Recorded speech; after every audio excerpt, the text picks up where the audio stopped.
ये लक्ष्य नहीं बना रहे, भटकते चले जा रहे। कोई भाग्यशाली सत्संग के प्रभाव से अपने लक्ष्य को दृढ़ कर पाता है। ये विशेषता से बात समझ लो, चाहे प्रलय हो चाहे महाप्रलय हो, भगवान के सिवा तुम्हें विश्राम मिलने वाला नहीं। प्रलय हुआ ब्रह्मा में समिट गए, महाप्रलय हुआ ब्रह्मा सहित प्रकृति में, प्रकृति परमात्मा में।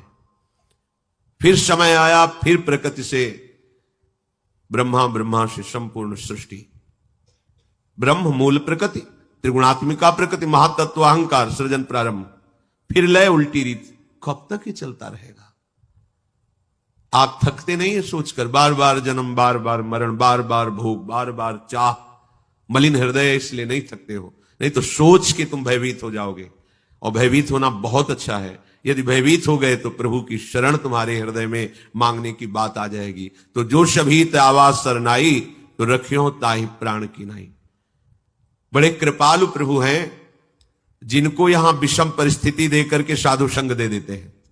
बड़ी कृपा समझो, जिनकी सारी अनुकूलताओं को नष्ट कर देते हैं और एक मार्ग बना देते हैं। चलो अब तो एक ही मात्र उपाय है, संतों के पास बैठे, उनकी बात सुने, फिर हम समझे कि हमारा लक्ष्य क्या है। अब तो हमारा कोई नहीं रहा। ये सबसे बड़ी कृपा होती है। जब किसी पर यह कृपा होती तो चूंकि सन्मुखता ना होने के कारण फिर वो भगवान को भी कोसता हुआ उन्हीं विषयों की प्राप्ति के लिए असत मार्ग का आचरण लेता, चोरी, हिंसा, बलात्कार आदि आदि। बड़ा विचित्र खेल। भगवान कृपा करते हैं, उस कृपा को ठुकराकर असत मार्ग ले लेता है।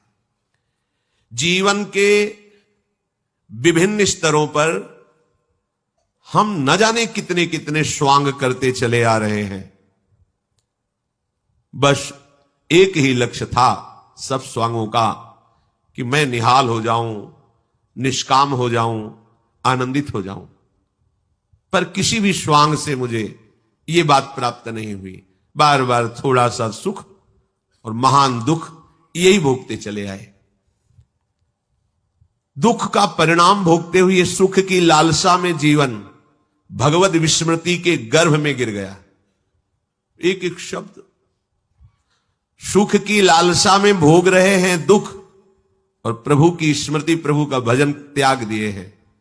हमें यह नहीं पता चल रहा कि जो हमारी लालसा है वो केवल भजन से पूर्ण होगी। नए नए भोगों की चाह, नए नए आभावों का हृदय में दुख ज्यों का त्यों बना हुआ है। पता नहीं कैसी माया है। मन में आता है कि यदि इतना हमारे पास सुख सुविधा होती तो हम बहुत सुखी हो जाते। अगर उसी जीवन में उतना हो गया तो उससे लाख गुना बढ़कर मांग, अभाव ही अभाव, कमी ही कमी, पूरे जीवन भर कमी। बड़ा आश्चर्य। आप देखो ना कैसा छलावा माया करती है। बचपन से लेकर अभी तक देखो, हमारी मांगें बदलती गई, वस्तुएं भोगते रहे, व्यक्तियों का संयोग लेते रहे, लेकिन अभाव कम नहीं हुआ। अब और जिस जीव पर भगवान की अनंत अपरिसीम कृपा होती है, उसे भगवान दुख, विपत्ति, अपमान के जाल में फंसाते हैं। क्यों? निर्दयी है क्या? नहीं, यही एक औषधि केवल रह गई है। मनुष्य शरीर दिया, बड़ी अनुकूलताएं दी, फिर उसी में फंस गए तुम। अब क्या करें? ये कड़वी औषधि है पर अमोघ है। चाहे जितना उछल कूद मचाओ, कृपा समुद्र प्रभु ने अब तुम पर कृपा कर दी, अब तुमको भजन करना ही पड़ेगा। तुम्हारे लिए अब कोई रास्ता नहीं। एक बार कोई महापुरुष किसी उपासक से कह रहे थे, तुम लिख लो कागज में, तुम्हारे भाग्य में विषय सुख नहीं है। अगर तुम विषय सुख के लिए चेष्टा करते हो तो मारे जाओगे। लिख लो, तुम्हारे भाग्य में नहीं, तुम्हारे भाग्य में भगवत सुख है। इसे श्राप मानोगे या वरदान मानोगे? उन्होंने क्लियर कर दिया, है ही नहीं तुम्हारे भाग्य में विषय सुख।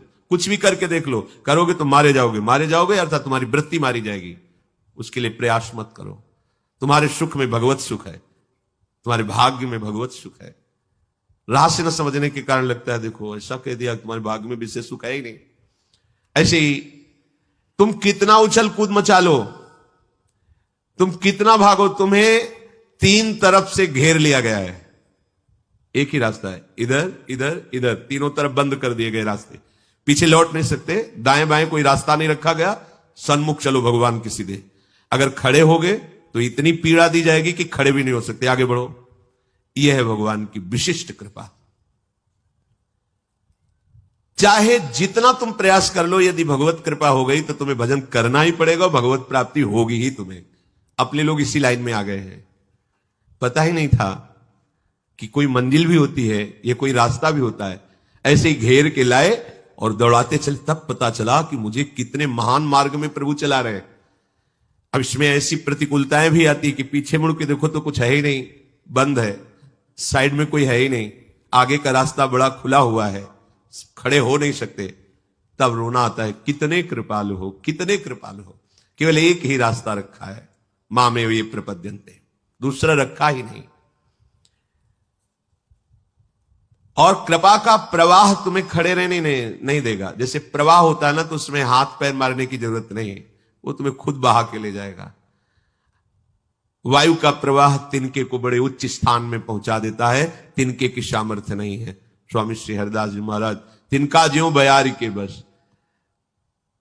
ऐसे ही अपने लोग देखते हैं कि लाडली जी की कृपा के प्रवाह में हम बहते हुए लाडली जी की तरफ जा रहे हैं। अब हम चाहें भी उत्तर दक्षिण पश्चिम तो नहीं जा सकते, अब सन्मुख ही भागना पड़ेगा। अगर इधर उधर की तरफ ताकोगे तो जलोगे, भाग नहीं पाओगे, नहीं भाग पाओगे, क्योंकि तुम कृपा पात्र हो, अब नहीं भाग सकते। उपद्रवी बच्चे हैं, अगर जरा सी छूट मिल जाए तो घर के बाहर खेलने के लिए राजी, वो खिलाड़ी खड़े हैं, काम क्रोध लोभ मोह इशारा कर रहे हैं, आ जाओ। और मैया इतनी बलवान है कि वैसे कलाई पकड़े हुए नहीं, उधर देखना भी नहीं है। ऐसी कृपा रूपी मां, प्रियालाल की कृपा रूपी मां हमें ऐसे पकड़े हुए है। सच्ची मानिए, प्रतिपल यह अनुभव हो रहा है कि उनकी कृपा कितनी अहेतुकी है और कितनी समर्थ है। जो हमें महान पीड़ा देने वाले वो मुस्कुरा के बुला रहे हैं, हमें लगता है इनके साथ खेलने में बड़ा आनंद है, पर वो कृपा करके ऐसे पकड़े हुए, नहीं आनंद नहीं, वो आग है, उसमें जाओगे तो जल जाओगे, नष्ट हो जाओगे। और घसीट कर कृपा हमें लिए जा रही। प्रवाह में अनंत अपरिसीम मार्ग ऐसे तय होता चला जा रहा है जो हम कभी चल ही नहीं सकते थे। भूमिकाएं बदलती चली जाती हैं, कृपा का प्रभाव हृदय की स्थिति को बदलता चला जा रहा है। इसलिए तुम अपने विचारों में, एकादश स्कंद में भी लिखा हुआ है, यदि ऐसा अनुभव करो कि प्रभु की हमारे ऊपर अपार कृपा है, क्योंकि मुझे मनुष्य शरीर मिला, सत्संग मिला, भगवान नाम का परिचय मिला, प्रियालाल की उपासना मिली, अपार कृपा है। और जो दुख सुख पूर्व कर्म के अनुसार आए उसे चुपचाप सह लो। उपासक कभी अपने दुखों सुखों की गाथा दूसरे से नहीं कहता। अगर हम दूसरे को दुख बताएंगे भी तो क्या निवारण हो जाएगा? क्या रही मन की मन व्यथा रखिए मन में गोए, सुनिठ ले हैं लोग सब बांट न ले है कोई।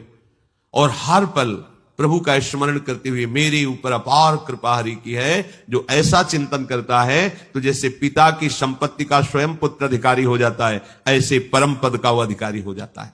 ज्यादा प्रयास करने की जरूरत नहीं इसमें प्रयास का मतलब है असाधन से बचना। हम प्रभु की तरफ तो उनकी कृपा से बह रहे हैं, असाधन उस कृपा के प्रवाह के विरुद्ध चलने के लिए हाथ पैर मत मारिए, बस यही प्रयास है। जो धारा तुम्हें कृपा की ले जा रही है उसके विरुद्ध आप काटकर इधर उधर चलने की कोशिश मत कीजिए, तो धारा तुम्हें प्रियालाल तक पहुंचा देगी। जो बहुत कृपा पात्र अच्छे साधक होते हैं उनके मन में भी स्फुरणाएं होती हैं भोगों की, सुखों की, किंतु वो उन मन की स्फुरणाओं को उदासीन भाव से काटते रहते हैं। जो साधारण साधक होते हैं वो भी काटने की चेष्टा करते हैं, पर द्वेष भाव से। यह सूक्ष्म विषय है। हमारे अंदर कोई भोग की इच्छा हुई, कोई भगवत विरुद्ध बात आई तो हम उससे द्वेष करने लगते हैं। ये क्यों आई, इसको हट जाना चाहिए, हाय हाय। नहीं हटेगी, दृढ़ हो गई, क्योंकि आपने द्वेष कर लिया। जैसे कोई व्यक्ति है आपके सामने से जा रहा है और वो आपसे कटुवचन बोल रहा है और आप उसको उत्तर देने लगे, द्वेष करने लगे, तो रुक जाएगा। अब समस्या बढ़ गई। अगर चुप रहते तो बोलता हुआ चला जाता। अगर कोई अच्छा बोल रहा है आप उससे प्रिय भाषण करने लगे तो रुक गया, वो राग है। रागात्मक और द्वेषात्मक दोनों स्फुरणाएं उपासक के हृदय में होती है, पर जो ऊंचाई पर चढ़ने वाला उपासक होता है दोनों इन बातों से मतलब नहीं रखता। नहीं, प्राय प्रश्न होते रहते हैं, बहुत परेशानी है, मन ऐसा, मन काहे को तुम मन में इतना तन्मय हो रहे हो, थोड़ा अलग होइए और बोलने दीजिए उसको जो बोल रहा है। आप मंत्र का स्मरण कीजिए, नाम का स्मरण कीजिए, शांत रहिए। ये उपासक की गलती हो जाती कि उहापोह करने लगता, आप क्या करूं, मन ने तो ये मांग लिया, अब क्या, कुछ नहीं, एकदम तटस्थ, राधा राधा राधा, ना उसमें द्वेष। क्यों आया? अच्छा आया तो आप राग न द्वेष, बहुत जल्दी मन शांत हो जाएगा। उस उपासक का मन बहुत जल्दी शांत हो जाता है जो अपने हृदय की, मन की स्फुरणाओं से उदासीन रहता है। शब्द पकड़ो, उदासीन उसे कहते हैं, न शत्रु भाव न मित्र भाव, उदासीन। कोई मतलब नहीं, तू बोलता रहे। मेरे गुरुदेव ने बताया कि ये नाम जप करो, ये मंत्र जप करो, मुझे गुरु की बात माननी है, और वो नाम मंत्र चल रहा है, सदाचरण कर रहे हैं, असदाचरण की प्रेरणा मन कर रहा है, हम उदासीन है उससे। कोई परेशानी होने की जरूरत नहीं, सब परेशान हो जाते हो आप लोग। ये बहुत आंतरिक बात करें, इसमें हम अपने हृदय की भी बात करें। जब गुरु कृपा से ये युक्ति मिली तब समझ में आया कि बेमतलब पिट रहे थे, बेमतलब हम जल रहे थे। समस्या तो यही होती है ना, सबकी समस्या यही है। ये ऐसी जलन पैदा करके स्फुरना कहता है कि हम संकल्प बना लेते हैं, उसका साथ दे देते हैं, और संकल्प क्रिया में उतर जाता है, फिर मलिन, बार बार पश्चाताप, बार बार कसम खाना, हम ये नहीं करेंगे, फिर हम वही करते। नहीं सुधरोगे। कैसे सुधरना है? पहली बात, नाम जब चलना चाहिए। दूसरी बात, मन की बात सुनते हुए भी नहीं सुनना है। वो सुनाएगा आपको, कान बंद कर सकते हो, लेकिन श्रवणेंद्री थोड़ी, श्रवणेंद्री तो अंतर में है, वो श्रवणेंद्री को सुनाएगा। आपको उदासीन रहे, उदासीन शब्द से परिचय कर लो, मतलब ही नहीं। तो बोले फिर मन तो गलत सोचता है और मन ही बंधन मोक्ष का कारण है, तो उसकी गलत भावना को दूर कराने के लिए यही युक्ति है।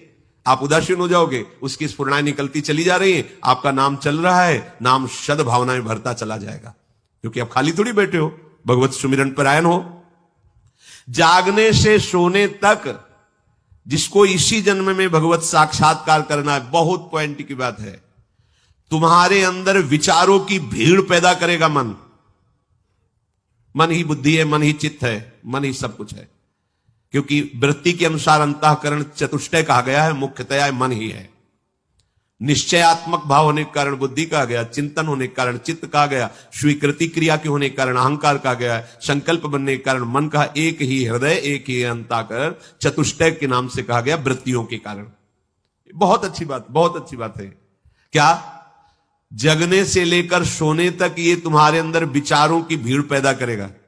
अच्छे विचार, बुरे विचार, ये ऐसे फेंकता रहता है, इसका काम है। ये कभी शांत नहीं रहता। देखो, आप देखना, खोया रहता आदमी, चल रहा है। और साधक ऐसा नहीं होता, वो उसकी स्फुरणाओं को देखता हुआ भी मंत्र नाम प्रभु की तरफ रहता है। मुख्यतया लक्ष्य उधर रहता है और जांच इसकी होती रहती है। और उदासीन, बिल्कुल हृदय में जलन नहीं होती। प्रारंभ में तो जलन, ये गंदी बात क्यों सोच रहा है, ये ऐसा, अच्छी बात आई तो हर्षित हो गए, बुरी बात आई तो शोकित। मतलब तुम तदात्म हो अंतःकरण से, हटो अंतःकरण से। बिल्कुल अलग है, बिल्कुल अलग है। मान लीजिए, अभी आप समझ नहीं पा रहे, बिल्कुल अलग है। वो बिल्कुल कुछ नहीं कर सकता तुम्हारा, जब तक तुम उसको सपोर्ट नहीं दोगे। सपोर्ट ना देने की सामर्थ्य नाम देगा, नाम, दूसरा कोई उपाय नहीं। मान लीजिए, हृदय की बात मान लीजिए, जितना तुम नाम जप करोगे उतना तुम में बल आता जाएगा, और तुम मन का निरीक्षण करोगे, मन को देखते रहोगे। अभी तुम मन को देख नहीं पा रहे, क्योंकि अलग नहीं हुए। तुम ही मन बन करके मांगे कर रहे हो, मन बन करके क्रियाएं कर रहे हो, मन बन करके विचारों में फंसे हुए। बहुत गंभीरता से देखो, एक क्षण भी तुम बिना विचार के नहीं रहते। बहुत गंभीरता से देखो, वो चल रहा है, वो अपना जाल बुन रहा है, मकड़ी की तरह वो जाल बुनता रहता है, उसी में खेलता रहता है। जैसे मकड़ी अपने अंदर से जाल निकालती, उसी में खेलती रहती है, ऐसे ये मन अपने अंदर से जाल फैलाता रहता है प्रपंच का, और उसी में खेलना चाहता है। उपासक को चाहिए कि उन विचारों में से, सब गंदे ही नहीं होते, कुछ अच्छे विचार होते हैं जो सपोर्ट कर रहे हैं, जो मार्ग में, भगवत मार्ग में बढ़ने वाले। और जो असत विचार हैं उनसे बिल्कुल दुखी नहीं होना है। आप दुखी हो जाते हो। बहुत से उपासक रोते हुए प्रश्न करते हैं, मैं मन से बहुत परेशान हूं। ये बिल्कुल गलत बात, आप बहुत गलत स्थिति में हैं। बिल्कुल आप रो दिए तो मार देगा वो आपको। ये भेड़िया है, बच्चों को डराता है, बड़ों के सामने पूंछ दबा के भागता है। यहां बड़े कौन है? जो भगवान नाम आश्रय लिए, बड़े का सहारा लिए हुए हैं। भगवान नाम बहुत बड़ा है, कल एक उपासक ने प्रश्न किया कि अपने बड़े को, गुरुजनों को श्रीमान ऐसे लगा के बोलते हैं, और आप राधा राधा राधा, हरिवंश हरिवंश हरिवंश, ये तो सबसे बड़े हैं, तो ये नियम लागू कर देना चाहिए कि बिना श्री के नाम नहीं लेंगे। बड़े अच्छे भाव है, सम्माननीय भाव है, पर आप जानते नहीं हो ये अक्षर ब्रह्म है। जैसे राधा, ये इतना महान है कि प्रभु भी इसका स्वाद लेते हैं। अब जो सम्मान देने लायक है उसे सम्मान दे। सम्मान देने लायक कौन है? जिसे अपमान का बोध है। और ये कौन है? ये नाम नामी को भी अधीन करने वाला जो सबसे बड़ा है। तो ये रा और मां, रा और धा, कृष्ण, गोविंद, इनमें कोई श्री नमो नमः इनके लगाने की कोई जरूरत नहीं, क्योंकि वो सबसे महान, ईश्वर को भी अधीन करने की सामर्थ्य। तुमने श्रीमान को बड़ा समझ लिया ना, और नाम को सम्मान देने के लिए श्रीमान लगाना चाहना, यह प्रकृति धरा की बात है। परमात्मा को भी जो अधीन कर ले उसका, वो अक्षर ब्रह्म नाम राधा। अब इसमें श्री मान और मति ये कुछ लगाने की जरूरत नहीं, राधा मतलब इससे महान कोई है ही नहीं। जैसे किसी का नाम व्यक्ति का है, अपने से बड़ा है, तो पूज्य भाव आरोपित करने के लिए उसमें श्रीमान ऐसा लगाया जाएगा। लेकिन नाम से बड़े प्रभु भी नहीं है, तो हम क्या लगाएं उसमें? श्री और मान तो बहुत छोटी बात हो गई।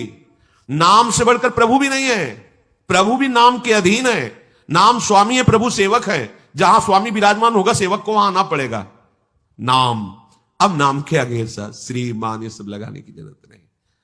हरिवंश हरिवंश, राधा राधा राधा राधा, ये अपने इससे महान कुछ नहीं। अगर हम ये सोचते हैं कि राधा नाम को सम्मानित करने के लिए श्री आगे लगा दे या पूज्य मान ऐसे, तो मतलब राधा नाम की शोभा श्री और मान से हुई ना। ये प्रकृति में होता है, व्यवहार में होता है। वो खुद इतना महान है कि सबसे महान ईश्वर कृष्ण भी राधा, कृष्ण नाम इतना महान है कि सर्वेश्वरी श्री लाडली जो कृष्ण कृष्ण बोल। अब वहां श्री और मान में सब लगाने बहुत विचार नहीं। ऐसा महान नाम जब हमारे जिह्वा पे चलेगा, तब हमारी सामर्थ्य होगी कि ये जो मुझे भयभीत करने वाला मन है, विचारों के जाल में फांस कर मुझे दुखी सुखी करता रहता है, इस पर हम शासन कर सकते हैं।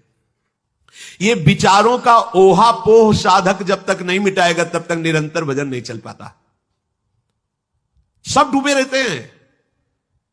आप देखना, कोई भी कहीं भी बैठा हो, वो डूबा रहता है। ए, नाम चल रहा है एकदम, नहीं नहीं, तो कहां थे? नहीं, कुछ नहीं, कुछ नहीं। क्या हो? तो प्रपंच जाल में थे। आप देख लो, कोई रागात्मक वस्तु व्यक्ति स्थान, कोई द्वेषात्मक वस्तु व्यक्ति स्थान, इसके सिवा कुछ नहीं था। देख लो, कोई लीला में नहीं डूबे थे, उसी में डूबे थे। विचारों के जाल को काटना हमारा इस समय परम कर्तव्य है। आप एक क्षण भी चूकेंगे, वो विचार का जाल फैला देगा हृदय में। इसीलिए साधक हर समय शांत, एकाग्र बुद्धि, कीर्तन में तो तन्मय, वाणी में तो सामने वाणी में दृष्टि लगी हुई, श्रवणेंद्रिय सुन रही, और मन से में एक एक अक्षर पर दृष्टि लगाए हुए उसका गान कर रहे हैं। इसको विचारों के लिए समय नहीं देना है। अगर आप मन को समय देंगे तो आपका सारा समय चाट जाएगा मन, और फिर वही जन्म मरण के चक्र में पहुंचा देगा। ये थोड़ा विचारों से आपको खाली होना है, तभी भजन बने। बोले भजन नहीं बनता, क्यों नहीं बनता? वो ठसा ठस भरे हुए हैं विचार, वो भेजता चला, सत असत जो भी जन्म जन्मांतर है, वो विचारों को ऐसे फेंकता जा रहा है, यहां तक कि फिर रात्रि की नींद भी खत्म हो जाती है। अगर थोड़ी झपकी लगी तो वही प्रपंच, नींद में भी स्वप्न शुरू, स्वप्न में भी वही सब प्रपंच संसार। और विचारों को काट करके भजन भरते चले जाओ, भगवत भाव भगवत विचार, तो जागृत स्वप्न सुषुप्ति स्फुरत में राधा पदाब्ज छटा। मन बढ़िया पक्ष भी है इसका, बुरा पक्ष भी है, तो बहुत बढ़िया पक्ष है। इसके विचारों को नष्ट करके भगवत विचार भर दो, रात दिन बिना किसी प्रयास के भजन करेगा। आपका मन ही भगवदाकार वृत्ति से युक्त हो जाएगा। उपासक को चाहिए कि इन विचारों की दयनीय दशा में ना फंसे। बहुत सुलझी हुई बात है। यदि आगे बढ़ना है अध्यात्म में, तो अंदर के विचारों को काटना सीखें। हम अंदर के विचारों में आसक्त हो रहे हैं, भयभीत हो जाते हैं, क्योंकि काम आया अब तो नष्ट कर देगा। कैसे नष्ट कर देगा? कैसे नष्ट कर? हमारे पास नाम है, हमारे पास गुरुदेव की कृपा है, हरि का आश्रय है। हम मन की इस बात को नहीं मानते हैं। वो बार बार आपके सामने दृश्य लाएगा, सुख की भोगी हुई वृत्ति लाएगा, आपको आकर्षित करेगा। आपकी दृष्टि राधा नाम पे होनी चाहिए, आपकी दृष्टि गुरुदेव के वचनों में होनी चाहिए। ये हमारा दुश्मन हमारे नाश के लिए आया, कभी आपका पतन नहीं हो सकता। पर जहां स्फुरणा हुई तो आप दुश्मन भाव छोड़ करके मित्र बना लिया और उसी के भाव में विचरने लगे, अब वो आपको नष्ट कर देगा। एक बार मलिन भाव जीत जाता है तो हजारों बार जीतने की उसमें ताकत आ जाती है, और एक बार मलिन भाव को मिटा दोगे तो हजारों बार मिटाने की ताकत आ जाएगी आप में। इसमें प्रारब्ध काम नहीं करता। भाग्य में होगा तो बच जाएंगे, नहीं बचोगे, पहले समझ लो। इसमें प्रारब्ध काम नहीं करता, इसमें विवेक काम करता है, भजन काम करता है। प्रारब्ध से कोई त्यागी महात्मा नहीं बनता, प्रारब्ध में नहीं लिखा है। ये भजन से त्याग उत्पन्न होता है, विवेक हुआ, विवेक से असत का त्याग और सत में स्थिति। ये जो लोग कहते हैं ना भाग्य होगा तो फिर, अरे भाई हमारे भाग्य में भजन कहां लिखा है? तो किसके भाग्य में भजन लिखा है? भजन भाग्य में नहीं लिखा है। भजन करने के लिए मनुष्य जन्म दिया गया है। अब आप भजन न करो, भोगों को भोगो, ये तुम्हारी बात है। प्रारब्ध से केवल सुख दुख मिलता है, भजन नहीं। भजन का मार्ग कृपा से मिलता है, और हम पर कृपा हो गई है। अब हमको विचारों में नहीं फंसना है, विचारों को काटते हुए भजन में फंसना है। भजन का निरंतर तैल धारावत चिंतन में लाना, विचारों को नष्ट कर देना है। विचारों को नष्ट कैसे किया जाता है? भजन पर दृष्टि रख करके। पर यहां उपासक नए नए बीज बोने लगता है असत भावना के। पकड़ है महापुरुषों की। चले हैं हम जड़ से संसार के अस्तित्व का भाव मिटाकर भगवान के अस्तित्व में स्थित होने के लिए, पर नए नए हम बीज बोने लगते हैं। किसी की निंदा, किसी की स्तुति, किसी में गुण, किसी में दोष, कोई मित्र, कोई शत्रु। अब हम ये बनाने आए कि मिटाने आए? हृदय से देखो। बहुत लोगों का ऐसा स्वभाव होता है, बिना मित्र बनाए रह नहीं सकते, बिना वो बात किए नहीं रह सकते, बिना व्यवहार बनाए नहीं रहते। भाई यहां वृंदावन आए हैं हम, परमार्थ मार्ग के पथिक हैं, तो क्या करने आए हैं? केवल प्रियालाल से हम मित्रता करने आए हैं, केवल प्रियालाल से ही हम बात करने आए हैं, यहां केवल प्रियालाल से ही हम मिलने आए हैं, यहां केवल प्रियालाल के होने आए हैं। देखो ना अंदर विचार करके, आप क्यों आए हो? यहां प्रियालाल के लिए आए, फिर ये क्यों कर रहे हो? ये नए नए बीज क्यों बो रहे हो हृदय में? राग द्वेष के, निंदा स्तुति, ये नया परिचय क्यों बना रहे हो? पुराना परिचय, बाप बाबा मर गए लेकिन संबंध अभी यही बना हुआ है, उनकी चर्चा, उनकी बात। उपासक नए बीज बोने नहीं आया, पुराने बीजों को भस्म करने के लिए उपासना में कदम रखा है। हम पुराने संबंधों को मिटाकर यहां नए नए संबंध बनाते हैं। परमार्थ में भी चल जाता है, काका गुरु, दादा गुरु, मौसी हो, क्या मतलब परमार्थ में। अरे भैया इन सबको मिटाने के बोले धर्म की बहन, तो अधर्म की बहन कौन है? हमारी हमारी तो सब ही है ना। हाँ बिल्कुल, ये माया का प्रपंच है, कुछ नहीं, एकमात्र गुरु वाणी, निरंतर उसी पे चलना, बस किसी से संबंध नहीं। पूरा का पूरा अंतःकरण हमें प्रभु को देना है, किसी और को नहीं। प्रारब्धवशात दुख सुख की ये वृत्तियां आती हैं, भजन की वृत्ति प्रारब्ध से नहीं आती। ये भूल जाना कि हमारे भाग्य में काल ही कर्म ईश्वर ही मिथ्या दोष लगाए। परमार्थ के साधक कुछ ऐसे होते हैं जो तोते की तरह परमार्थ की बातें याद कर लेते हैं और लोगों के बीच में बैठ करके वही परमार्थ की बातें करते हैं, पर जीवन में कभी एक श्वास भी परमार्थ में व्यतीत नहीं करते। ये बड़े महापुरुषों की बातें हैं। एक श्वास परमार्थ में, एक सेकंड भी समाहित चित्त होकर अपने आराध्य देव में नहीं डूबे, और लंबी लंबी भाषण परमार्थ के सीख के और वो बोलते हैं। ऐसे का जीवन सत्य का साक्षात्कार करने के लिए जो मिला था उससे वंचित हो जाता है। ये जो प्रवचन करना है बहुत खतरनाक खेल है।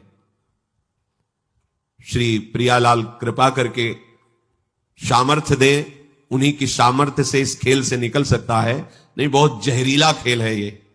उपदेशक बनना, प्रवचन करना, ये बहुत खतरनाक खेल है।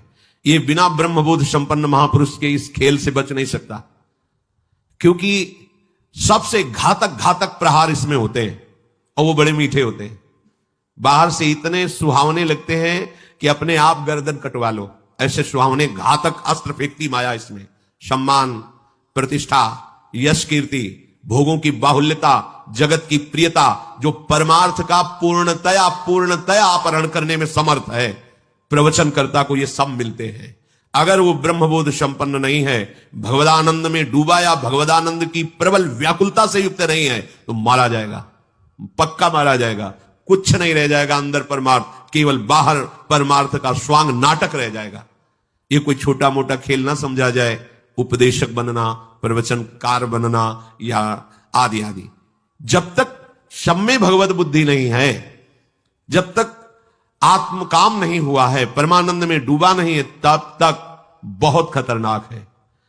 ये सम्मान परमार्थ को ऐसे चाट जाता है जैसे अजगर किसी को लील जाए तो बाहर कोई चिन्ह भी नहीं बचेगा। ऐसे ही सम्मानम कल्याति घोर गलम, ये महाविषधर सर्प की तरह सम्मान लील जाता है। तो सत्य का साक्षात्कार करने वाले उपासक को जब तक सत्य का साक्षात्कार ना हो जाए तो सारा श्रम परिश्रम केवल भजन में लगाना चाहिए, उपदेशक नहीं बनना चाहिए। बना नहीं जाता है, यंत्रवत वो कराने लगते हैं।